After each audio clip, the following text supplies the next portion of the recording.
Predict, pick, and prevail in your fantasy football leagues with Nick Giacobbe and Nick Cap. From breakouts to busts, superstars to sleepers, these are the guys that will help you achieve fantasy glory. This is the PrimeTime Fantasy Podcast. Welcome everybody to Season 2, Episode 12 of the PrimeTime Fantasy Podcast, where we give you our predictions, our picks, with the hopes that we help you prevail throughout the 2022 fantasy football season.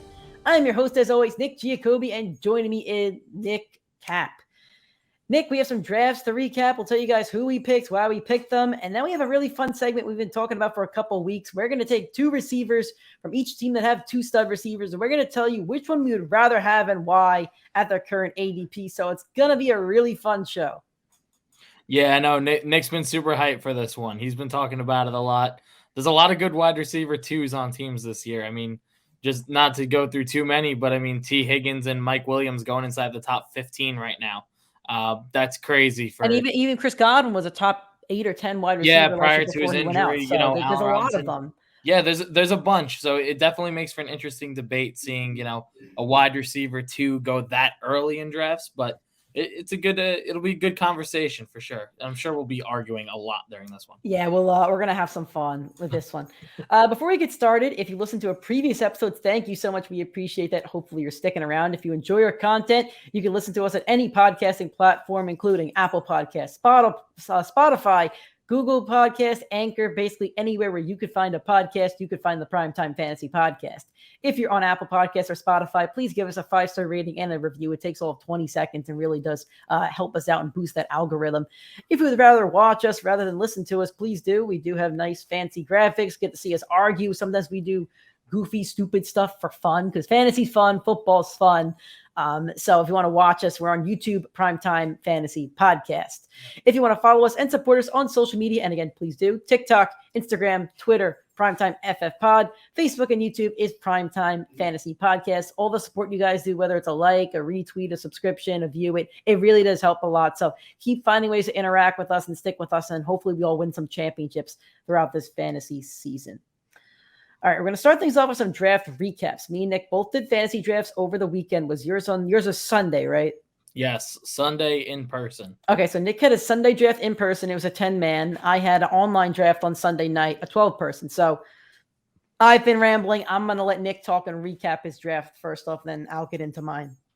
Sure. So my league, not full PPR, half PPR. Oh, that stinks. Yeah, I'm not a fan of the half. That's lame. But we're allowed to do rule proposals at the in-person draft for next season.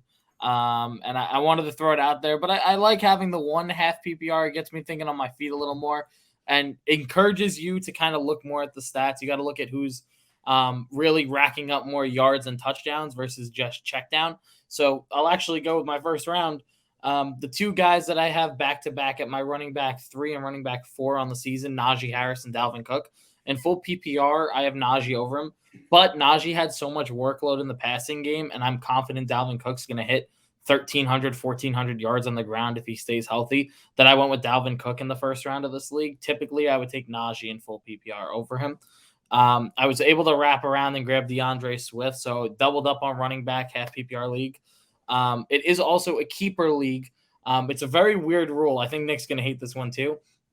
Any player drafted in the 6th round or later you can keep, but it had to have been drafted by your team. So if you pick them up on waivers and they ended on your roster, doesn't matter. You can't keep them.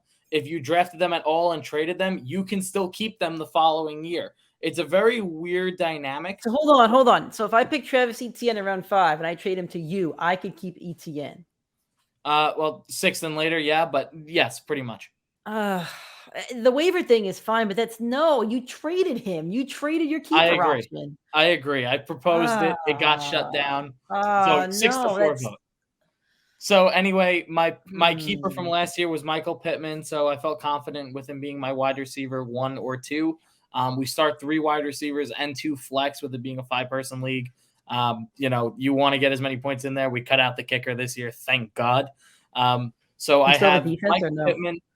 I have Michael Pittman. I drafted Keenan Allen in the 3rd, got stacked at wide receiver there. Then I went with Zeke. Zeke was a solid flex play.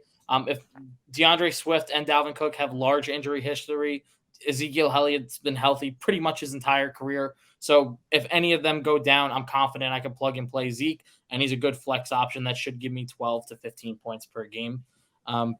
Took Godwin. We talked about the injury concern right at the start of the episode. You're stacked on receivers, so yeah, I'm loaded. And if Godwin's out because it is a 3 wide receiver and 2 flex, I grabbed Russell Gage at the back of the draft, so this way I can plug and play him and drop him as soon as Godwin's back. Kyler Murray, Dalton Schultz, back to back. This is from the 6th spot. 2 guys I'm very high on this year. Amari Cooper, I know Nick didn't love that pick. But with him being as late as he was and me realizing this is a keeper league, and if the last 5 weeks of the season, Amari Cooper looks great with Deshaun, I can keep Amari Cooper the following year.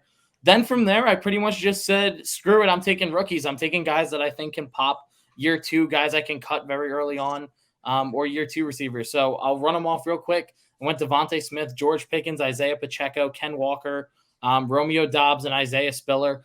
Pretty much loaded up on a bunch of rookies with hype that I know no matter what now, I have the potential to keep them next year, and it replaces the last pick in my draft. So pretty confident with how the draft went. I'm really looking forward to the season. I think my team is one of the best in the league right now. But of course, as I said in our advice, you really do win your league on the waivers and through trades.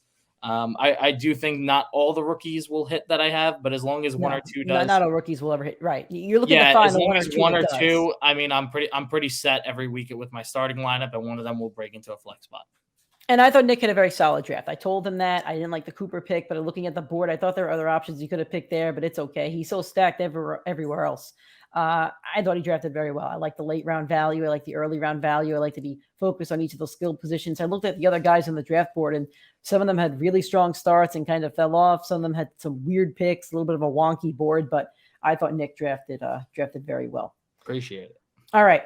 I had a 12-man draft. I was the 12th pick. I was a champion last year, and they randomized the picks, and I still ended up at pick 12. That's okay. I'm the champion. This is my championship trophy for the Star Wars Autograph Universe Fantasy League. This was last year's trophy. This is the actress who plays the armor in The Mandalorian. So if you're watching the Zoom, not the Zoom, I should say. I was on Zoom earlier. If you're watching the YouTube, you're seeing the trophy that I got. It says Star Wars Autograph Universe 2021 Fantasy Football Champion. This is the way.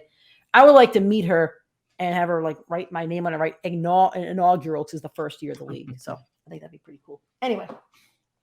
And I also got some money for that too, which is nice. All right. So my strategy going into this was probably going to be an anchor strategy, depending on where that second running back fell, picking from 12, so 12 and 13.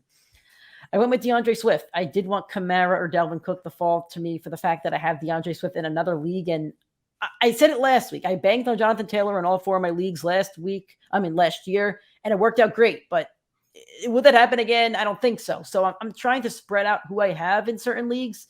So I now have Swift in 2 leagues, but I'm not against that. As long as he stays healthy, they're saying they want him to be an 1,000-yard rusher and receiver. He could be a Kamara. So I'm not upset about picking Dalvin Cook. I then went with Stefon Diggs.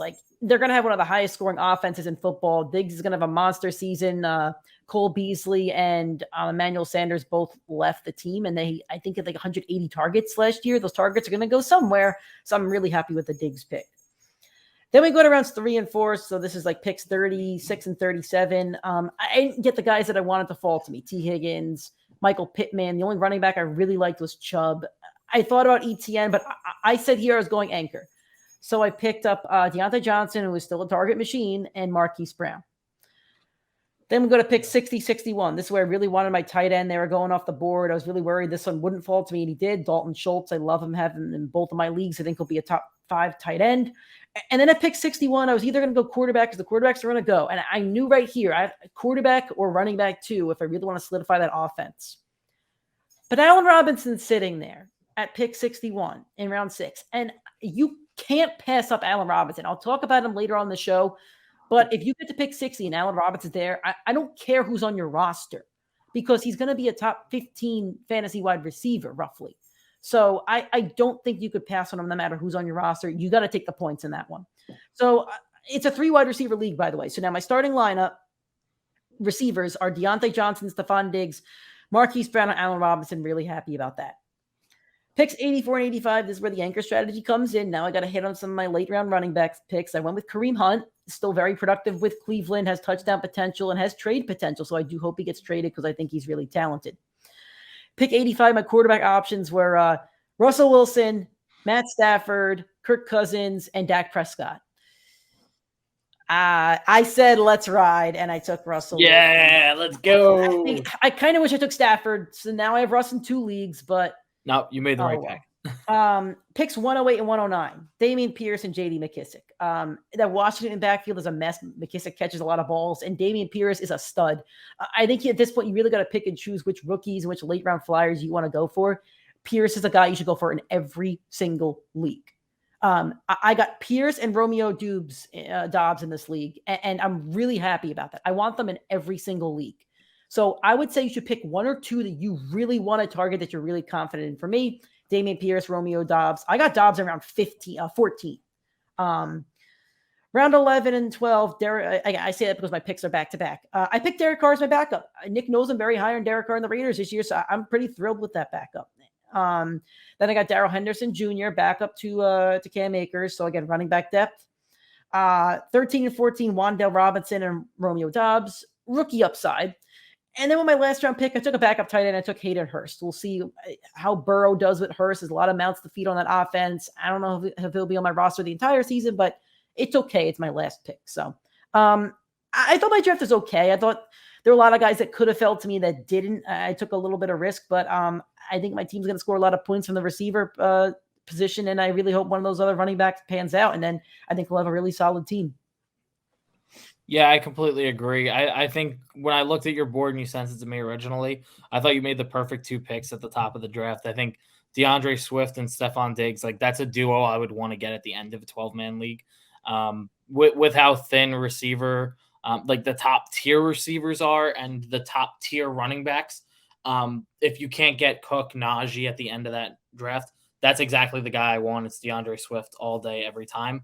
And Stefon Diggs has wide receiver 1 potential in that Buffalo offense. So I think you nailed it there. I also love Allen Robinson. I think he's one of the best values in fantasy football at the moment for ADP. Not to spoil too much for this episode, but phenomenal value pick there. All right. Speaking of values, we're going to go with our most valuable receiver from each team. Now, this is based on ADP. So our first one's going to be, I'm going to tweak our list a little bit for reasons. We're going to start off with the Dolphins. We're going to start off with Tyreek Hill and Jaylen Waddle. And I'm going to explain how we're going to do this. I'm going to give 2 receivers. They should be 2 very good receivers that are probably drafted in the top 25 receivers, roughly something like that. And, roughly. Again, 2 top receivers. Who would you rather have at the current ADP? Yes, I would rather have Cooper Kupp over Allen Robinson because I think Cooper Kupp scores more. Yes, that's yes. But do you want Cooper Kupp at his ADP over Allen Robinson? So that's how we're going to kind of do this. So we're going to start out with the Dolphins. Tyreek Hill, his ADP is pick 16. That's roughly in round 2. He's the wide receiver 7 against Jaylen Waddle. ADP of 39, wide receiver 16. Who do you like? I prefer Tyreek Hill here all day. I don't trust Tua to carry multiple wide receivers. I think he does have a connection with Jaylen Waddle, but I think Tyreek Hill is more built. I think his skill set is more in line with what Tua will need. He doesn't have the big arm. He's going to need Tyreek Hill's speed coming across the field. He's going to need short catches where Tyreek can create plays for himself. Not saying Jaylen Waddle won't, but if you ask me who I'm more confident in to deliver their wide receiver season, I think Tyreek Hill is the clear-cut wide receiver 1 on that team. I think he's the best wide receiver in football from a talent perspective.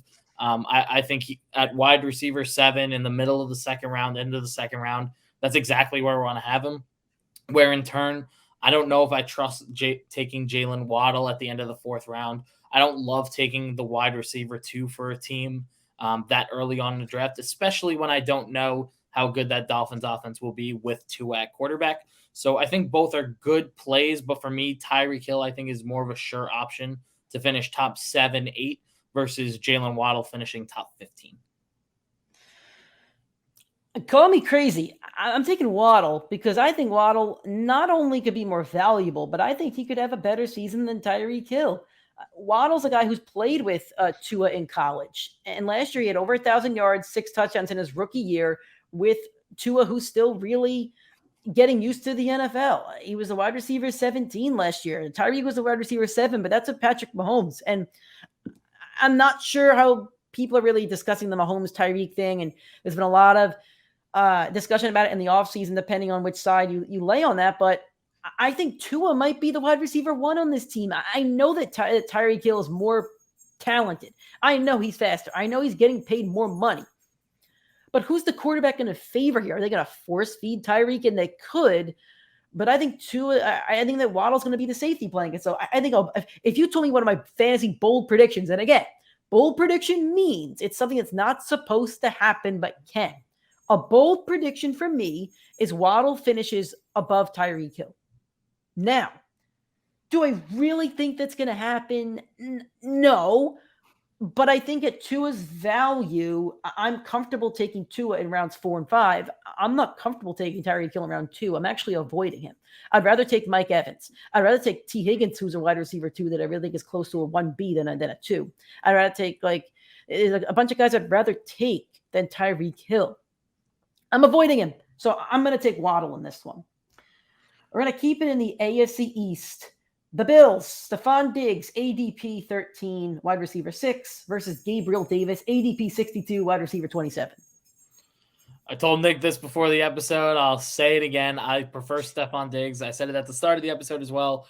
Diggs has wide receiver 1 upside. He's phenomenal. He's going right at the end of the first round, early second round. That's exactly where he needs to be. I think that's the floor in this offense. I think it's tremendous. And I have a lot of doubt about Gabriel Davis and his ability to perform for fantasy football, not for actual football. Nick can queue up my take if he wants, or he could say his take first, but you can lead this part. No, I'm leading it, all right. I agree with Nick on Stefon Diggs. This is one where I love Gabriel Davis. However, I don't have that Gabriel Davis on any teams, and I probably won't because there's other people I do like in that range and with my strategies and stuff like that. If I'm doing anchor strategy, I'm targeting a running back when Gabriel Davis is going. So I love Diggs. I took him in a league. I think he's going to be a top 5, 6 wide receiver. So I would prefer Diggs. However, Gabriel Davis last year was the 4th receiver on the team, but his percentage of targets in the red zone was insane. I don't have it in front of me. I wish I did. I do want to give a shout out to Matthew Berry's latest podcast. Go give that one a listen. They did a whole segment on Gabriel Davis, which almost totally sold me on him. There's 180 targets that are now being distributed that Emmanuel Sanders and Cole Beasley are leaving behind. Stefon Diggs isn't getting another 180 targets. They're going to Gabriel Davis. And every time Davis was on the field last year, Allen was looking for him and targeting him. He looks great at camp. He was raved by Bills reporters last year and this year. I think Gabriel Davis is a star in the making, and I had him pegged last year. I was a year early on him, and I wish I took him in my dynasty league. I had him on my draft, and I dropped him. I wish I'd picked him up so I could have kept him because he's going to have a phenomenal year. And he's going to be a top fantasy receiver. He's being drafted as the wide receiver 27. I think he's going to end up right around there, right outside the top 25. He's going to have a great season, though. A lot of yards to go around, a lot of targets to go around. So that is my exact problem with Gabriel Davis. He is going to finish near his ADP, but those targets aren't fully going to be reallocated to them. Isaiah McKenzie is locked up that slot position. And the fact of the matter is, Gabriel Davis had a chance to beat out Emmanuel Sanders and Cole Beasley last year. He didn't until they saw injuries. That's when he saw the field as the wide receiver too. Sean McDermott didn't trust him last year. That's also what I never understood. Is that like the buzz was on Gabe Davis before last season, so I never understood why he wasn't on the field. It's the camp hype. It's the buzz. But the fact is, Sean McDermott didn't put Gabriel Davis in over Emmanuel Sanders or over Cole Beasley. So how am I going to now trust that he's going to slot in and eat up all those targets or a large chunk of them? I don't think it's going to happen. I think Cole Beasley's role is going to go to Isaiah McKenzie and Jamison Crowder, who's filling up that slot role. They have 3 running backs they're going to use. Dawson Knox is going to be utilized more in that red zone and take away some of those red zone looks. Diggs is a top 5 receiver in the NFL. They have so much talent there. And Gabriel Davis being the wide receiver 2 on a crowded offense that, I'm not sure if he was more talented because the coaching staff didn't say he was more talented. I don't love Gabriel Davis as a player. And Nick, I'm going to take it from here in transition. We'll go to the Jets. It's Elijah Moore. I just want to cut. I'll let you. I just want to let the listeners know Nick wanted to do the Jets. Just saying. Yes, Elijah Moore and Garrett Wilson pretty much going back to back in fantasy. A little bit of separation, but both around wide receiver 40. Elijah Moore clearly is the wide receiver 1 there. Had a 5-week game stretch where he was the wide receiver 2 in fantasy football before he saw a season-ending injury. He had the same amount of hype as Amon-Ra St. Brown, except Amon-Ra did it in fantasy football championship weeks, which is why you saw the hype. In those games, you saw 4 different quarterbacks throw to him between Mike White, Joe Flacco, Zach Wilson, and I forget his name. He was some mobile quarterback, and he saw wide receiver 2 type production. He's going at wide receiver 40. There is no doubt in my mind I'm locking in Elijah Moore before Gabriel Davis before the end of the season. I fully trust him to be quarterback proof. You're going to see injuries. You're going to see Zach Wilson out 2 to 3 weeks to start the year. You'll see Flacco in there. You might see Mike White get some reps. You saw with this guy Strevler in preseason. Like, he is a QB-proof wide receiver, and he is way too talented to pass up on. I know they put a lot of draft stock into Garrett Wilson, but for me, Elijah Moore has like league-winning potential at his ADP. I think Elijah Moore is a lock there. I would genuinely take him over Gabriel Davis in drafts. So just to be clear, if you put a gun to my head and said you have to draft the Jet, I would draft Elijah Moore because I like living on this earth. But I'm not touching a Jet. I spoke about it 2 weeks ago. I don't want a Jet on my fantasy team because I bought into the Jets hype last year. I heard Corey Davis, targets, money, and all this. And I took Corey Davis. And guess what happened by week 6? He was on the waiver wire because you don't draft the freaking Jet on your fantasy team and expect them to produce. I'm sorry. I'm just saying he's not going to produce. He'll be on your bench. You know what I love about that Corey Davis take? Corey Davis, when he got hurt, if you put his season on span for 17 games, he put up 1,100 yards, 100 receptions, 7 touchdowns, and was the wide receiver 14 in all of fantasy football. And Elijah Moore is a more talented wide receiver. It's so obvious that Elijah Moore is a better play here. I think it's phenomenal. His ADP, he's a league winner right now. I want to pull up Corey Davis's game log. So I remember he didn't perform after like week 1. He had like one other game. He had a Tyler Lockett type year where he had like. Yeah, I don't want Tyler Lockett. Tyler Lockett was the guy I said to avoid last year because I don't want Tyler Lockett. It was Tyler Lockett / Mike Evans where they had 4 games that would break through your. No, but Mike's good for 1,000 yards. No, look. I will take Gabriel Davis over both Jets receivers. We have to make another bet. I will make that bet. I don't care. This is a bet I learned not to bet on my Jets, and I already have one Jets bet. I'm very confident Elijah Moore will outperform New England players. I'm not as confident in the number 1 offensive football versus the fact, but. Alrighty. Let's go to the next one. Bengals, Jamarr Chase, ADP 7, wide receiver 3 versus T. Higgins, ADP 30, wide receiver 11. I'm going to take this one first. I love both receivers.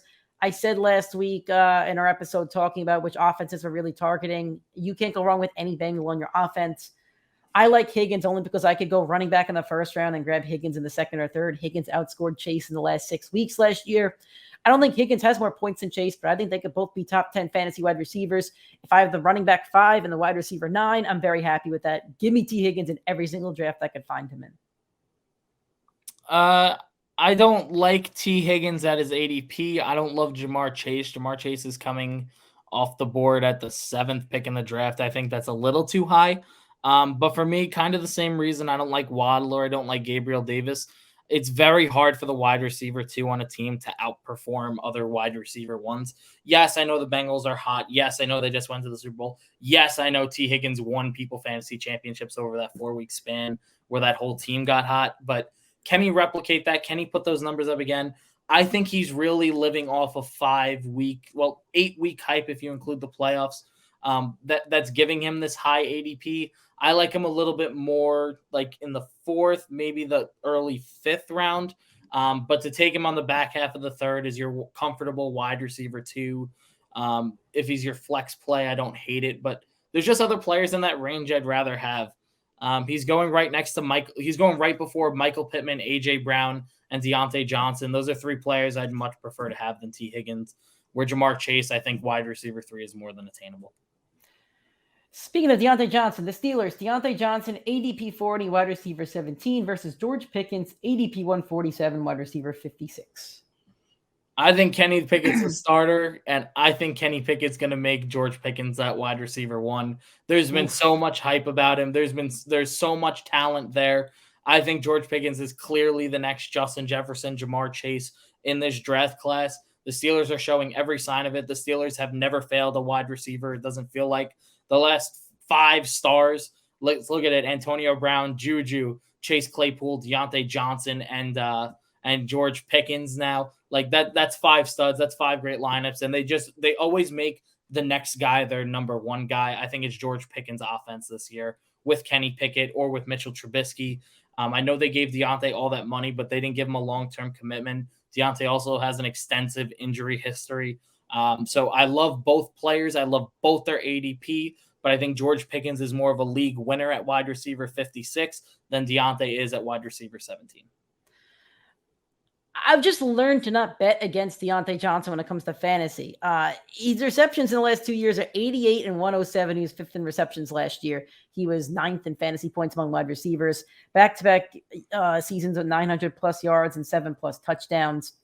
I don't think any of the Steelers quarterbacks are any better or worse than Ben was in terms of just throwing the ball to Diontae Johnson and letting him catch it. He's a PPR machine. In PPR leagues, he's going to get you 12 targets a game, catch 8 of them, 50 yards, and touchdown potential. You just know he's good for it. He's consistent, and I like consistency in my drafts. I do love George Pickens, but he's a late-round pick and unproven. This one, I am going to go with the proven guy because I like his ADP. I like his situation. If we were and Claypool's still there, as much as I love Pickens, and I think he takes the wide receiver 2 over Claypool, I don't think he jumps to Diontae Johnson, who's been a proven receiver for the Steelers. So I'm going to take Diontae Johnson in this one. Just to play a quick devil's advocate, the Steelers offense is running Chase Claypool in the slot right now. And if it is Kenny Pickett, we know young quarterbacks love slot receivers. So Claypool is a sneaky good pick for his ADPs going before George Pickens. Well, we couldn't decide which receiver we wanted to choose for this, and we chose Pickens. Broncos country, let's ride. That is what the note says. This bit's never going to end, is it? And it's not just us. Like, we're not just the only one doing the bit. I turn on NFL Network like every day for my dog to watch, and like they joke about it. It's there. Jerry Jeudy or Courtland Sutton. I know Nick's going Jerry Jeudy here, so we don't really need to talk about Oh, it is absolutely not Jerry Jeudy. Jerry Judy's is a good draft pick at his ADP. Look, he can execute. I don't want to cut you off, but I've been saying that a lot. But I should also mention Jerry Judy's ADP is 49, wide receiver 20. Sutton is ADP 55, wide receiver 23. So they're right next to each other. You're kind of picking between the two. This is what makes this segment great, is you have to pick one. And it's the Robert Woods and Cooper Kupp situation last year. Will one of them become Cooper Kupp? Probably not. But I picked Robert Woods last year thinking he was going to be the guy, and he wasn't. I was close. So I flipped the coin. I flipped the coin, and I got heads. I was actually thinking about that comparison the other day. And if you do think about it, Courtland Sutton plays a lot more like Robert Woods, and Jeudy plays a lot more like Cooper Kupp. So that's very interesting. But you look at Russ's career, and Nick, you can talk about it more in Seattle. I mean, who's the wide receiver he's always loved? He's always loved the deep threat. He always loves a guy that can go make a play deep down the field, and that guy is Courtland Sutton. Courtland Sutton already had 1,000-yard receiving season. He already had those monster numbers with Drew Lock, so clearly he has an element of QB proof. He did sustain a massive injury, which has derailed him a little bit in ADP, and having Drew Lock as quarterback does not help make people want to draft you, but Sutton's one of the most talented receivers in this league. I already said it before. I think he has the potential to finish above Devante Adams. I put it as my bold prediction for the year. I think Sutton's a monster. I think he has everything going for him. It's a perfect fit. He has all the makings and the formula of the Cooper Kupp and Stefon Diggs from the last 2 seasons to be that league winner. I think right now you're watching him rise up the board because everybody's starting to take a note of it. If you have a draft in the next 2 or 3 days, like, take advantage of it. His ADP is at 55. I guarantee in a week's time, you're going to see it closer to 45. He's going to be going earlier. Take advantage of it now before he spikes too much. I like Sutton a little bit more, but I think they're both good picks. I think it really falls on Russell Wilson. If Russell Wilson is going to cook, if he's going to be the guy that he thinks he is, like, I love him, but if he's going to be the guy he thinks he is, if he thinks he's an elite quarterback, they're both going to be top 25 fantasy wide receivers. If Russell Wilson goes and shits the bed, Pete Carroll's going to laugh in his face, and they won't be top 25 wide receivers. So I don't think here you're trusting the receivers. You're trusting the quarterback. Do you trust Russell Wilson at this point? That's up to you. But Courtland Sutton's the better pick for me. The Raiders, Devante Adams at ADP is 10, wide receiver 4 versus Hunter Renfrow, ADP 75, wide receiver 32. Renfrow was a wide receiver 17 last year. Phenomenal route runner, possibly the best slot receiver in the league. Plays a lot like Julian Edelman. So he's probably going a little bit too low, if I'm being honest with you. I think I'm going to start spiking him up in my predictions. But Devante Adams, like Nick knows I'm in on Devante Adams. He's still freaking Devante Adams. Like you can't debate that. He's still so good. I know the touchdown numbers won't be there. And I know he may not have 1,700 yards. He's still going to have 1,000 and probably 8 touchdowns though. You take Devante Adams on your fantasy team, like you've got a solid wide receiver, and I'm standing by that. I'm standing by Devante Adams on this. And Nick's going to eat his words in 20 weeks. So you want to know my favorite part of that whole take? You said Devonta is good for 1,000 yards and 8 touchdowns. That's the wide receiver 9, exactly where I have him ranked. So for me, he can have more. I'm just saying that's his floor though. That's not his ceiling. His ceiling's closer to 1,500 yards and 14 touchdowns. His floor is a top 10 receiver. I just think he finishes closer to his floor than his ceiling this year. For me, the problem is he is going way too high. I'm going to be honest. I don't love either of these two players this year as much as I do like the Raiders offense like Nick does. If I had to go with one, like Nick said with the Jets, put a gun to my head, who I would rather have, it's Devante Adams because he does have multiple years of a proven track record. I just do think it's been a lot more Aaron Rodgers dependent than QB proof.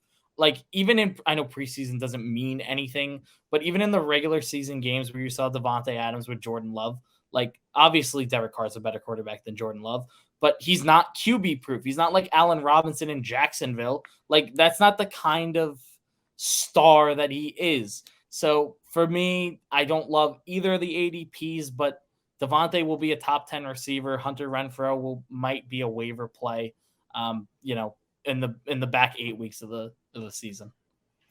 All righty, Chargers. This is another fun one. Keenan Allen, ADP 24, wide receiver 9 versus Mike Williams, ADP 45, wide receiver 18. I'm going with Mike Williams here. Younger player. They just paid him in the offseason, I believe. We thought he may walk for Josh Palmer and a couple other receivers over there, but they paid him, so they like him. Younger receiver. He'll be playing with Herbert probably for longer in his career tenure than Keenan will. He really broke out last year and had the type of season that we all have kind of projected him to have for so many years. Was better in the first half, was playing like a league winner. Then he got banged up and trickled down a little bit. But I'm going to go with Mike Williams. I like the upside. I'm going to chase the upside in this one, and I think he becomes the alpha dog over there. But Keenan's still a good play. He's a great route runner. He's been a fantasy staple for years. You could trust Keenan Allen, but I would take Mike Williams. So this is the one I keep flip-flopping on because I think Keenan Allen comfortably has a safe floor. You saw Mike Williams over like a 6-week stretch have like 4 really bad games this year or last year where you saw that floor. But you did also see Mike Williams have those 35-point games, wide receiver 1 type week, which advanced stats for fantasy are showing that's what wins you a fantasy championship, not taking the guy with the comfortable floor. But for me in a full PPR league, I know Keenan Allen's getting 160 targets this year. I know he's going to see 7 to 8 catches a game. So you don't need the touchdowns in an offense that had the second most touchdowns last year. Like everything points to Keenan Allen executing. All those touchdowns really came from Eckler. It's going to flip-flop. We'll see the touchdown regression for Eckler and the wide receivers catch some of the more of those balls. I think everything makes sense for Keenan Allen to have his floor, if healthy, at wide receiver 10, maybe even higher than that, with the potential to win you games. So where you're taking Allen as a wide receiver, a bottom tier wide receiver 1 or a wide receiver 2, I love the take because you could go back to back and go grab like a Mike Evans right where he's going and have that league winner with the balance of he's giving you 15 points a game. So for me, I love Allen at his ADP. I like Mike Williams a lot at his ADP, but Allen's proven it for 4 years. Williams only 1 or 2 for me. All right, we got the Eagles now. A.J. Brown, ADP 33, wide receiver 13, and Devonta Smith, ADP 85, wide receiver 35. I don't know why I'm out on A.J. Brown this year. Like, I can't tell you why, which is really bad to even say. I just think I like other receivers over him. I think his play with Tannehill last year probably scares me a bit too, as I don't think Hurts is that much better than Tannehill. From an athlete standpoint, he's a freak. And I know he missed games last year, but even his fantasy average when he was on the field was like 30th among wide receivers.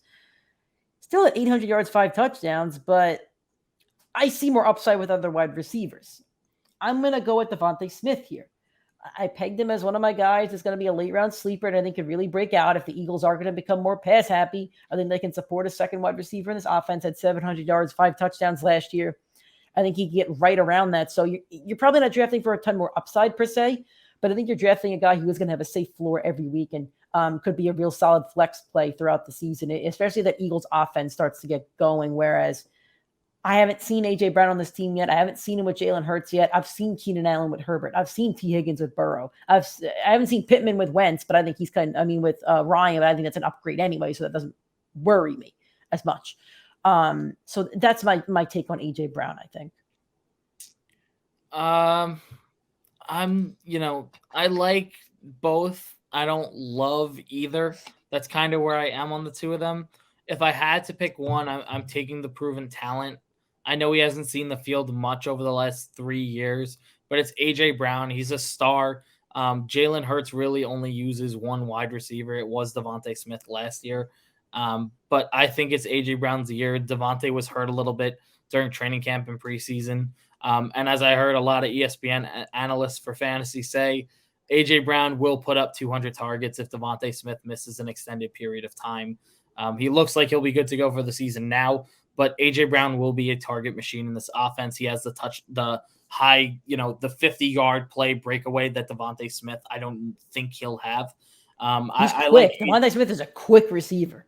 He is quick. He's a good route runner. He could get behind the defense. He'll be good for the 10, 15-yard catch, but A.J. Brown is going to be good for the 50, 60-yard breaks open your fantasy game touchdown.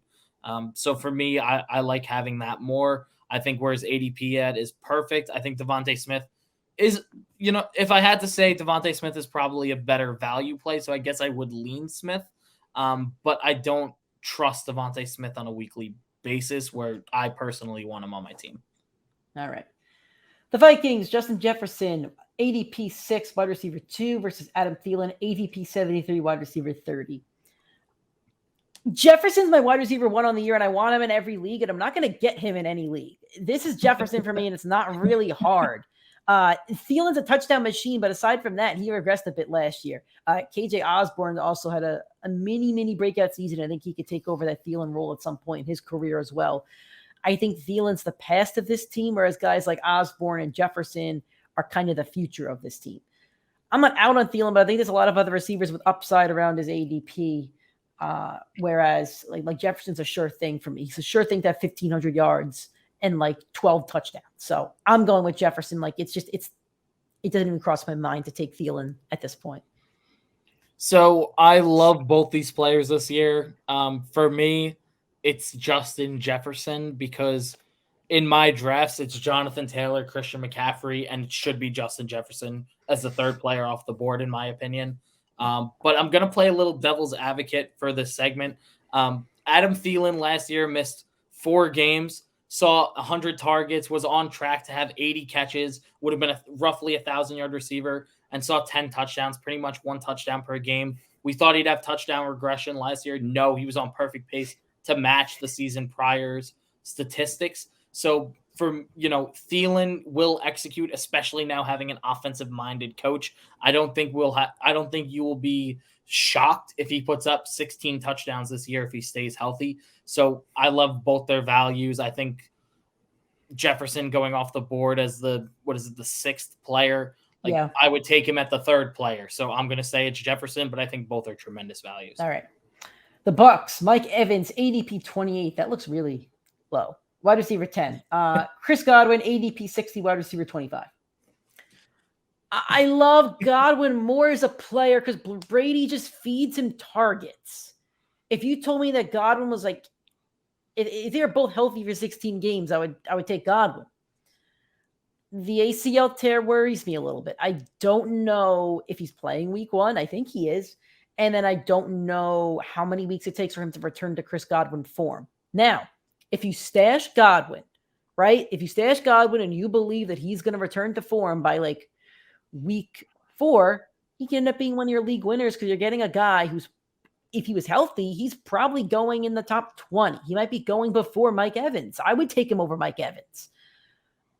But I'm going to take Evans here because I don't know the health of Chris Godwin. Evans had like 8 seasons in a row with 1,000 yards. He's a red zone machine. Like Brady's going to feed him in the red zone, and Gronk's gone at the moment. Do we think Gronk is gone? No, but until Gronk is back, that is Brady's biggest target he could throw the ball to, and he trusts Mike Evans.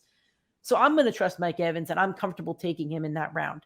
I don't think Godwin's a bad pick, but I think you really have to have your receivers situated because he might be on your bench a little bit, and he may not have the stats that you want him to have until like week 4. These are the 2 guys I'm targeting in every league. I don't want to stack them, obviously, but if I'm not getting Evans early, I want Godwin at his ADP.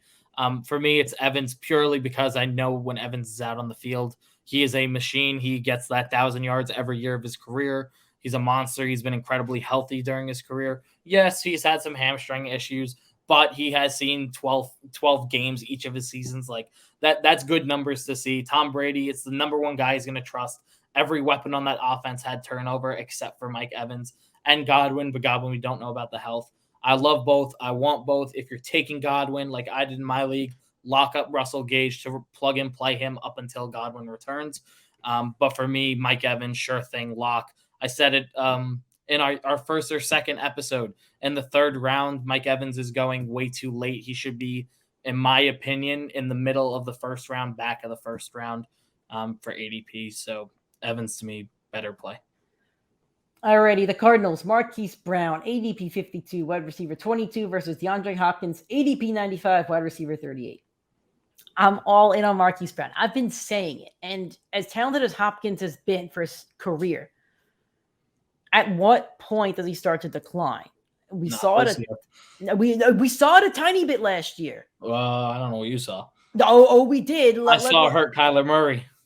Oh, don't put that one on Kyler. No, Did you see DeAndre Hopkins video today where he turned around with a defender right on him and caught the football like a Nerf ball? If you didn't, I'm going to send you the clip right after the episode. You're going to be like, I didn't, but what I do see is DeAndre Hopkins' average last year in fantasy was 14.7 behind Tyler Lockett, Hunter Renfrow, Robert Woods, who didn't even play the whole year, Jaylen Waddle, Adam Thielen, Mike Williams, T. Higgins. Should I go on? Marquise Brown, I think, could become the alpha dog in this offense. He has 6 weeks to prove it to Kyler Murray. Those 6 weeks, I've been saying it on the show the entire season. If those 6 weeks happen, he goes out there and is averaging about 100 yards a game, a couple touchdowns. DeAndre Hopkins is not stepping into that offense and saying, good job, kid. Carry my bags now. I'm the wide receiver 1. No. Marquise Brown could remain the wide receiver 1 on that team. I love the value of Marquise Brown. I got him in like round 8, like 2 weeks ago, which I'm still like shocked about. I think he could be a league winner this year. And especially in dynasty leagues, I would target him everywhere because him and Kyler are going to be a dynamic duo for years to come. I don't hate Hopkins, but you're sitting on him for 6 weeks. Then he's got to build that chemistry again with Kyler. Call of Duty comes out in November. So yeah, the comms between Kyler and Marquise Brown, they're going to be a dynamic duo both on and off the field. Whereas DeAndre Hopkins, I don't know what he's going to do. Maybe he'll keep playing Call of Duty for 6 weeks. That is a ridiculous take. DeAndre Hopkins is the better play. He's going off the board as the wide receiver 38. He is guaranteed to put up that average points per game in the time that he plays. It's a lot of speculation. Marquise Brown will be the alpha dog for 6 weeks. Maybe he will. But the fact is, DeAndre Hopkins, quarterback proof, been phenomenal for the past 2 years with Kyler Murray. He's a stud. Like you said, put up about 15 fantasy points per game. That's phenomenal for your wide receiver. But is it though? Or that's coming off the board. He's coming off as a wide receiver 4 at the point. I know he is. I know, but I know, but you're taking him as a bench player right now. Take DeAndre Hopkins. It's speculation. But here's the thing. You're taking your flex. Here's why I hate ADP. No, let me finish. Marquise Brown. Marquise Brown is going off the board to be your locked and loaded flex play for a guy with speculation, and that by week 6 we're not confident he's the wide receiver. Marquise Brown was a flex play last year. He was a flex play last year, though. How is he going to execute with Cliff Kingsbury? There's too many weapons there. Marquise Brown has 6 weeks to prove himself. He's going to play a lot of Call of Duty, and he's going to play Call of Duty, and him and Kyler are going to get enough reps on and off the field. It's going to happen. You're getting DeAndre Hopkins in the 10th round. It is a lock. Taking Marquise Brown. Marquise Brown. In this argument, Marquise Brown at 22 is going next to Jerry Jeudy, Courtland Sutton, Amon-Ra St. Brown, and Chris Godwin. I'll take all those guys over him. There's no way. Yes, there's no way Hopkins, I'm taking Brown. In this scenario, he's going in around 10, but I don't know how many drafts you've done. Have you done 1 or 2? I've done 1 in person and a lot of mocks. Where has Hopkins gone in your in person? He's going in the in person. Do you remember where he went? Because in my 2 drafts I've done, Hopkins went between round 6 and 8. People still believe in the name. So, yes, we're going off the ADP here for the segment, but he's not going to be at ADP 95 in your drafts. I am trying to find it. While you're doing that, I'm going to move on. But you could, again, I think we talked about it enough. I'm glad we disagree on some of this stuff. All righty, the Rams. Cooper Kupp, ADP 3, wide receiver 1 versus Allen Robinson, ADP 74, wide receiver 31. Hopkins went in the 9th. The 9th. Okay. You want to start this? Or you want me to start this? Up to you. You go for it. I'll go first because I love Cooper Kupp and I think he's going to have a great season, and I don't see any problem with taking him in round 1. But the value of Allen Robinson, I said it earlier in the show. If he's there in round 6 or 7, that's a steal. If Robinson was like rounds 4 or 5, 5's where I draw the limit. If he was 4 or 5, I would say Cooper Kupp's the better value just because of what he's going to do again. But we are talking around 6 or 7, and I've gotten Robinson in those later rounds and back-to-back drafts now. Insane value. Insane. Stafford's going to throw for 4,000 yards. Kupp's going to get 1,200 of them, and Robinson's going to get another 1,000. And he's a big-bodied receiver. He's going to score a lot of touchdowns too. This is phenomenal value. This is a league winner value we're talking about. If Cooper Kupp's on your team, great. He could bring you to a championship too. But if you have Allen Robinson in round 6, who's going to play like a wide receiver 2 instead of a 3 or 4, that's a league winner right there. That's the type of player you get to be a league winner. Allen Robinson in round 6. I completely agree. I'm not going to say much. I just said I'd take Taylor / McCaffrey 1, 2, and then Jefferson 3. I think you could take Kupp 3. I think Kupp for me is the number 4 player off the board. So, it's not much harder to do better than that. But for me, Allen Robinson's a lock. He is being drafted to be a flex play. That is the best flex play you will see in fantasy football. He's the best value in the draft right now. He is going outside of Courtland Sutton, but he is going in a 6th, 7th round where he's your flex or he's your first bench flex, depending if you took 3 receivers. By week 3, you're not going to put him in your flex. He's going to be your wide receiver. He's a wide receiver. He's a 1,000-yard receiver. He's been QB proof all but last year, and that was just Matt Nagy alone. It's and Justin Fields, who I think has the worst arm in the NFL for any starter. So for me, it's locked and loaded. Allen Robinson at his ADP, absolute league winner. You should draft him everywhere that you can. Yep. He will be a guy that's reached on a round or 2 early. Yep. We'll see who gets him in our draft. 49ers, Deebo Samuel at wide receiver 5, ADP of 12 versus Brandon Ayuk, ADP 103, wide receiver 42. So here's the 2 sides of the coin. I don't like Deebo's ADP. I've talked about that before. I don't think the stats remain the same. I'm starting to come around on Ayuk. There's a lot of buzz. He's worked with Trey Lance and camp, but we also got that last year. I'm going to go with Ayuk because I like the buzz. I sometimes feed into it. We all do it. And I like that he's working more with Lance. I think Deebo regresses, and I like the value of Ayuk in the 9th or 10th round, whereas I don't trust Deebo in round 2. Maybe in round 3 in that T. Higgins, A.J. Brown area, but I'm not taking Deebo around Stefon Diggs or Devonta Adams or CeeDee Lamb or even Mike Evans. So I'm going Ayuk here. So to me, if you are going 0 running back here, hero wide receiver. Like, you're at the backhand of the first round. I think there's no better dual pick than the three of these: Stefon Diggs, Deebo Samuel, and Tyreek Hill. All the others should be off the board at that point if Devonta Adams falls. You can make that decision. You know mine. But outside of that, Brandon Ayuk is getting all the hype. He's getting all the looks. And I know he got it last year, but he also heated up last year. He also, in the season, looked really good with Trey Lance on the field. So Ayuk, for me, you're going to know 2 weeks in if you can cut him. Deebo Samuel, do I think he will deliver on his ADP?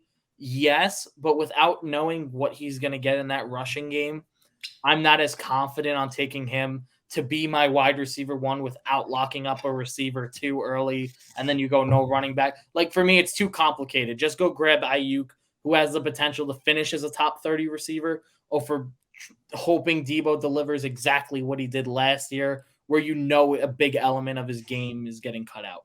So I'm in agreement with Nick. Let's take Brandon Ayuk in the 10th round, 11th round. And last but not least, I don't even love this one. DK Metcalf, ADP 46, wide receiver 19 versus Tyler Lockett, ADP 86, wide receiver 36. I want neither. I put them on the same plane as the Jets. I want Gabriel Davis. I want Gabriel Davis over these two. DK's a freak. Put a gun to my head, I'm taking DK. But my issue is that ADP of 46, like, he's going around Courtland, Sutton, Marquise Brown, Godwin. So if you drop DK like 3 rounds, I'll take him, but I don't think he produces. Like, and we're going to see if DK's like QB proof. We're going to see if he could be Allen Robinson. It's going to be very interesting. I don't want Tyler Lockett. Like, I have him on my dynasty team. He's probably going to ride my bench. I got him for like a 7th round pick, so I was okay with that. I want no part of Tyler Lockett this season. Like, I would rather take the upside of like Romeo Dobbs or, like Jahan Dotson. Like, I don't want Tyler Lockett because I see zero upside. If anybody's going to like break out in this offense, it would be DK Metcalf. So I don't care what Lockett's ADP is. Like, I just don't want him, and I don't see the value at all. For me, I agree. I don't want either of these guys. There's a ton of receivers in both their range I'd rather have. But like we said, gun to your head, who you taking? If Drew Lock's the starter there, Drew Lock has produced a 1,000-yard receiver in Courtland Sutton. He will probably do the same with DK Metcalf. I just don't feel comfortable taking either. I see the world, and it's my prediction that neither of them finishes a top 24 receiver, which I don't think is crazy at all to say. It is crazy given their talent, but with the QB uncertainty there, if Geno Smith's there is no shot either or delivers on ADP. If it's Drew Lock, maybe DK can put the 1,000-yard season together, but I don't trust or like either or at their ADP. They should be going at least a round and a half to 2 rounds later than they're going right now. I would take DK because I think there's more upside. I think Tyler Lockett's floor was low with Russell Wilson. It's not going to be higher with Geno Smith or Drew Lock. Totally agree. Alrighty, guys. So that's our show for this week. Thank you so much for listening and joining in. If you liked our takes, let us know. If you didn't like our takes, let us know as well. Let us know which receivers you want in your drafts out of all of these. And we'd love to get some interaction going. So definitely connect with us on our social media, Twitter, Instagram, TikTok, PrimeTime FF Pod, Facebook or YouTube, PrimeTime Fantasy Podcast. YouTube's where you can watch the show. This episode, every episode coming up. We're going to have 2 episodes every week until the season. Then once the season starts, it's 4 every week, plus the live show on Sunday mornings. If you want to listen to the show, we're on all podcasting platforms, Apple Podcasts, Spotify, Google Podcasts, Anchor, all that other fun stuff. Thank you guys so much. We are going to have a live draft special on Tuesday. We're still working out the kinks for that one, but we'll be drafting an hour league on Tuesday night as long as it doesn't get moved. We'll do a live draft special for that, and we'll have some other fun stuff next week to prepare you for any late drafts you have, and we're really excited for all of that. Talk to you soon. Good luck in your drafts if you're drafting this weekend. Again, draft your rosters, and let's win some championships.